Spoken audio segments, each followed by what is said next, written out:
Hello, sick people. I'm Dr. Gregory House. You can call me Greg. I'm one of 3 doctors staffing this clinic this morning. I am a board certified diagnostician with a double specialty of infectious disease and nephrology. I'm also the only doctor currently employed at this clinic who's forced to be here against his will. That is true, isn't it? But not to worry, because for most of you, this job could be done by a monkey with a bottle of Motrin. The thing that I admire about him most is that he just doesn't care what the world thinks. Now, something you could say, well, that's because he's a psychopath. But it's not just that he doesn't care that the world thinks he's a bad person. He also doesn't care if the world thinks he's a good person. You know, he'd be happy to do a good thing and not have anyone know about it. So how are you feeling? Much better, thanks. Are you Dr. House? I thought he was a he, but No. thank him for me. Right. Should I discontinue the treatment, boss? You got lucky.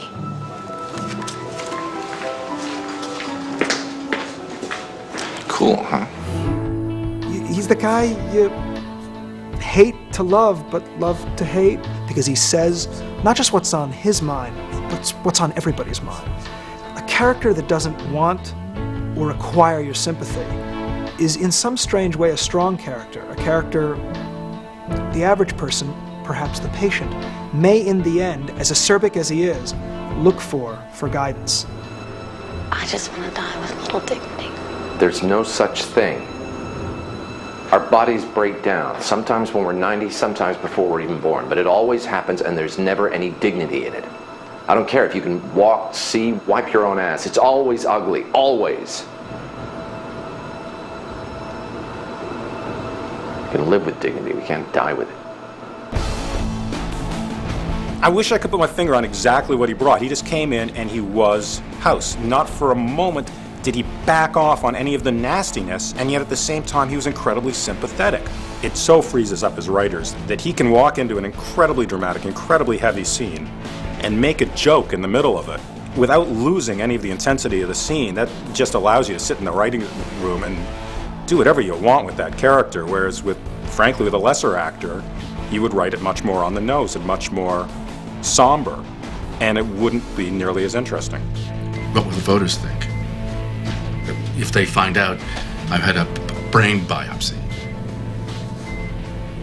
This could leave you brain damaged, and you're worried about NASCAR dads. That's one of the joys of the thing, is that I get to play both sides of the line, which is great. It's a real treat. That doesn't often happen. And one of the most satisfying things about it is that's like real life. Good morning, Dr. House. Good morning, Dr. Cuddy. Love that outfit. It says I'm professional, but I'm still a woman. Actually, it sort of yells the second part. Yeah, and your big cane is real subtle, too. Gotta go. Action. They sent me the first 3 episodes to look at, and I watched them all 3 in a row. Almost thought I was gonna have a heart attack. They were so intense. And I was so taken with Hugh Laurie and his portrayal of House, because I thought, wow, this guy has great comedic timing. He is so idiosyncratic and out of the box. And I thought, God, I have to be on this show. What can I say? Chicks with no teeth turn me on. That's fairly disgusting. People just sort of always portray doctors as these like really nice people who have amazing bedside manner, and they always have the answers and they always have the solution, and it's sort of this glorified idea of what a doctor is. And House just isn't that. I just wanted to say that I know that you did everything you could. I don't need verification from you to know that I'm doing my job well. That's your problem, not mine. I was just being nice. Yeah, well, you don't need to always do that. He's the kind of guy that will go to any lengths to prove that he's right. He'll go to any lengths to get what he wants, even if it means being completely unethical and completely disregarding the moral code. He'll do it anyway because he sees a better way. Chase intubated. He's DNR.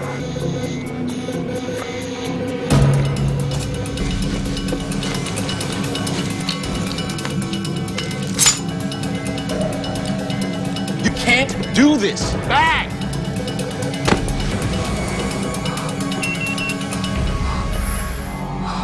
What did you just do? He saved his life.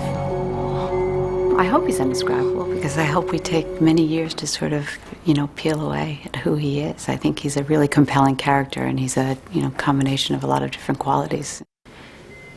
What do you want? I want to know what's right. You think I'm pathetic. Tráilers. Has a good job, everything in the world, but she just doesn't like the way that she Oh, looks. stop hiding! I'm asking you if you want to live or die. You can't even say that. What do you want me to do?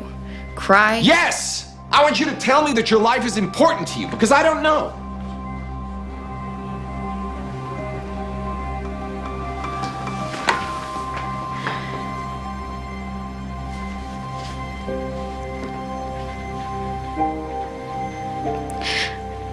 I don't want to die.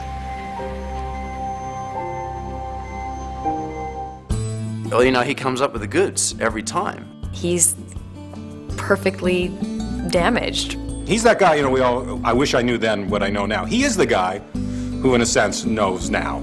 I don't think we've seen a doctor like this ever. We are all, funny at times, tragic at times, clever at times, stupid at times.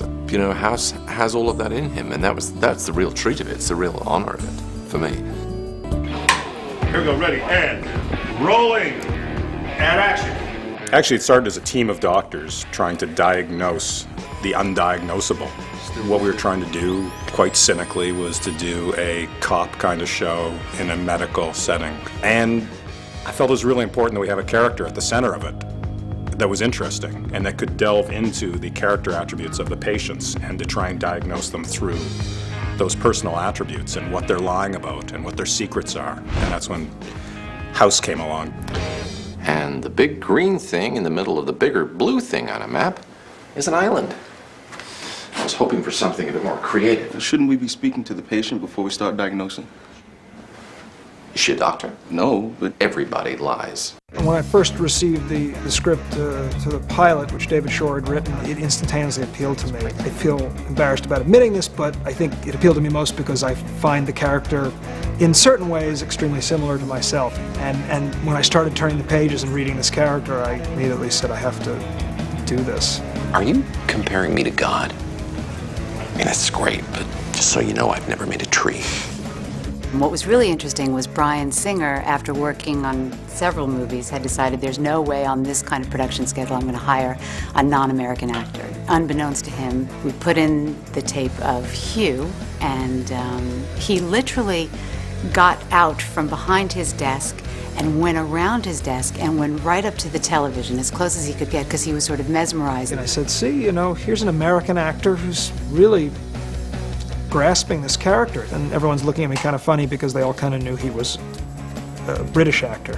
And then when we brought him in, he read opposite Omar in a scene where I'd already decided to cast him, and he read cold, flawlessly, with character and humor, and his accent gone.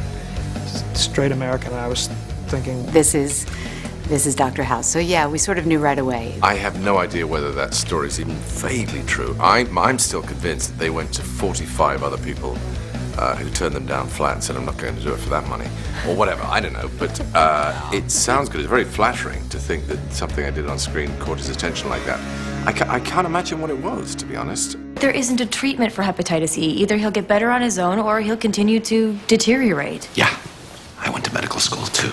I can only say that when I read, I thought, oh, hello, there's something good going on here. I still think it was a typing error. I think they just put the wrong name on the label. Who knows? Who knows how it happened? Ready, and let's roll. action. It was a little rough in the pilot, him finding the character and the cadence and the humor. One thing I try to point out is, his character's a chronic pain sufferer. He's a pill popper.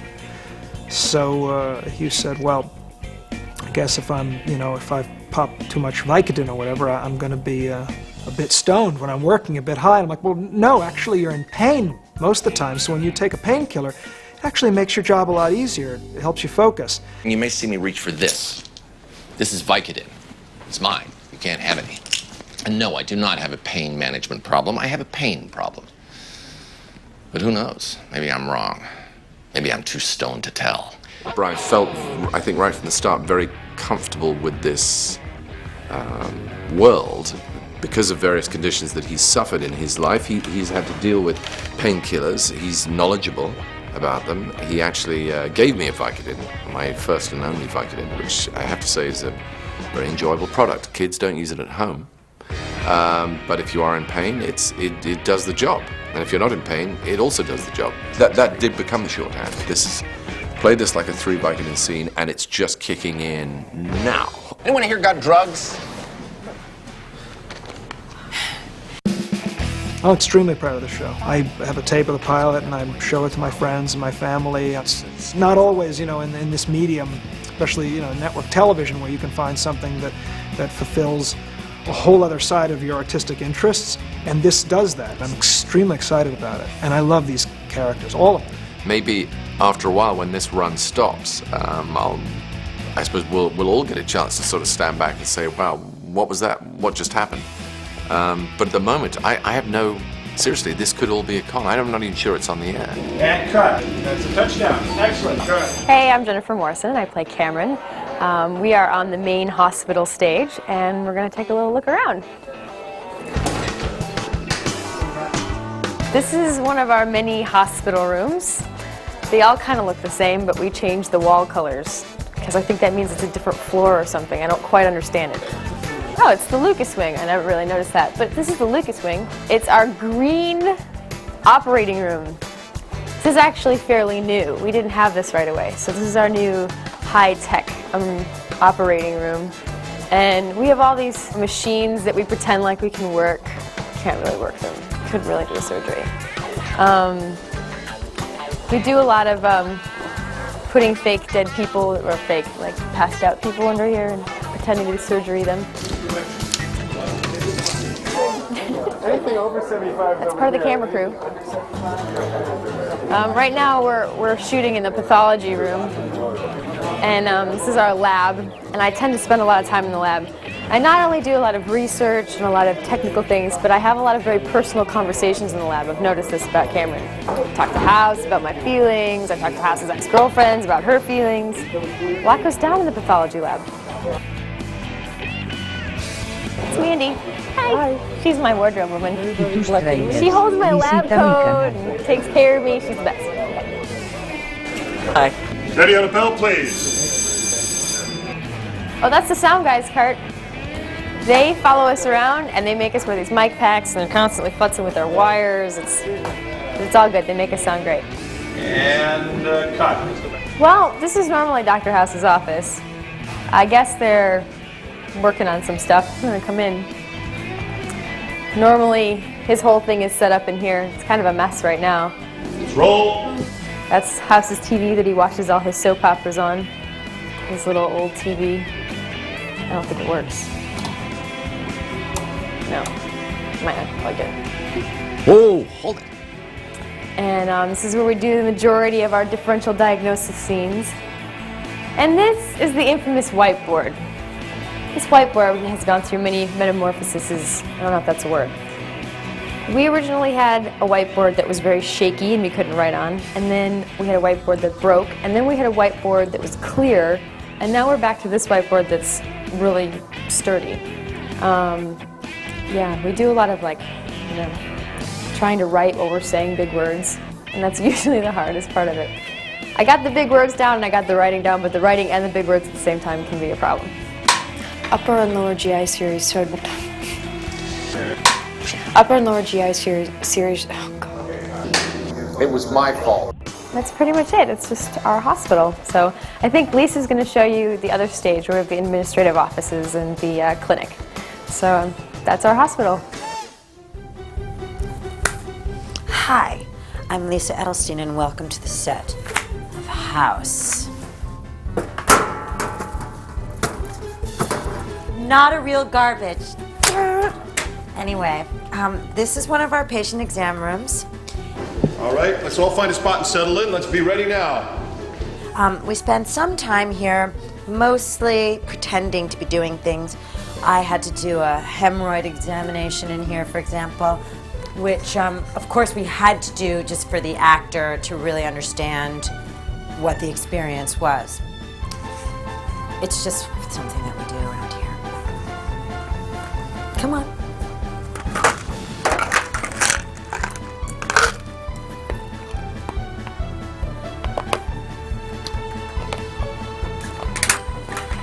not drugs. Sweethearts. This is our nurse's station at the entranceway to the hospital, but as you can see, there's really no escaping this place. If you try to go out that way, you hit a cardboard wall of another building. If you try to go out the elevators, really, they don't actually take you anywhere. This elevator feels like an elevator when you get into it, except it doesn't go anywhere. It's a trick of the mind. And actually, when they close those doors, you do think that thing's going to move. It's not going to. If you go into this elevator, you'll see that it's just another wall behind us. We have to actually go to another stage completely to go to the upstairs. I've tried getting there here, but really, I end up nowhere. They won't let me out. Hello? This is the end of our tour. Thank you so much for watching House and supporting our show. We are very, very honored to have you, and we're really enjoying it, so I hope you are too. See ya. Take one kid off vancomycin, the other off Astronam. They have the same disease. You want to give them different treatments? What the hell are you doing? Therapeutic trial to find the cause of the infection. So you're condemning one of these kids to die based on random chance?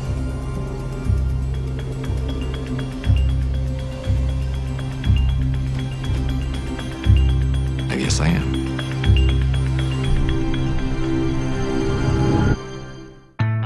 Each of the stories is somewhat unique, and they come from many different venues. We have found stories through my own experiences, through the experience of other doctors, through books, internet, TV, news. Just about every way of gathering information is a possible place to get stories from. You can't have a really smart guy dealing with kind of dumb stories. You gotta have a smart guy dealing with really smart stories, so we really need our doctors to give us those 4 acts of twists and turns of medical stories. Naphthalene is a gas, a fat-soluble gas. Kid breathes it in and gets stored in his fat cells. Outside the hospital, his body burned protein and carbs for energy, and the naphthalene stayed in fat. But once the car accident put him in the hospital, and he started losing weight, his body had to get its energy somewhere else. It started to burn fat. The floodgates opened, poison poured into his system. So getting away from the poison is what poisoned him? Getting away from his dad's meatloaf is what's killing him. I thought I was going to run out of these diseases a long time ago, and we're only at the end of the first season. So it's been easier than I thought it would be, actually. It's worked out better. When we did the pilot, I was very worried about this. We're nowhere near running out of illnesses. I mean, there's a huge reservoir of medical mysteries, and we're just scratching the surface. It's not there. What is there? Nothing. Or something that looks like nothing. Background noise, static. Scar tissue? Inflammation? If it's inflammation, the steroids would have shrunk it down. Revealing the AVM, which has always been there, hiding behind its own swelling. We remove that, he'll walk again.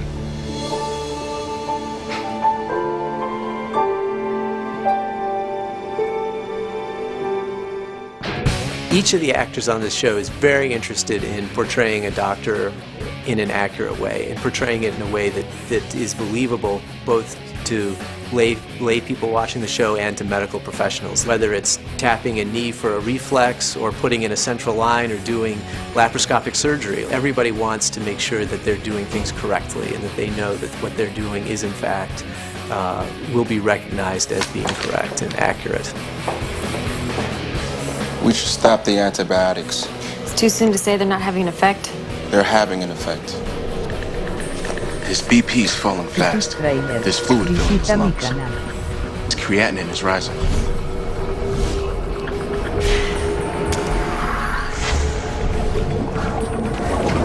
His kidneys are shutting down. Our treatment isn't making him better. It's killing him. I do think I probably could intubate. I mean, I haven't really ever done it. It's actually harder to fake it because you have so many things to hide. It's literally like being a magician. So you're like switching it and you push it down and you're like, you know, and like doing it really quick and then pulling the thing out and putting that aside. So there's all this like magician work going on with faking an intubation. If I could pick the right airway and make sure I got the airway instead of the esophagus, I think it'd be okay. I think I could do it. It'd be a little scary to really do it. I know how to intubate really well. I really, like, if something happened, I could intubate, or a tracheometry, I reckon I could perform that. I feel I could anyway. I'm sure if it actually happened, I'd freak out. You know, I'll be qualified, but another couple of years, I'll be practicing medicine somewhere. I'm looking forward to it. Who are those guys? Oh, they're the arrogant jerks that saved your life.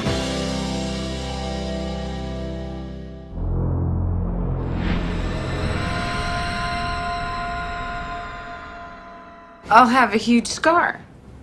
I won't be able to wear a bikini. You wear a bikini now? Yeah, you got a problem with that? Nope. But I've never gone swimming with you. House is just plain flat-out sarcasm. It's like black belt 5th Dan sarcasm. What was that? It was what? You got annoyed.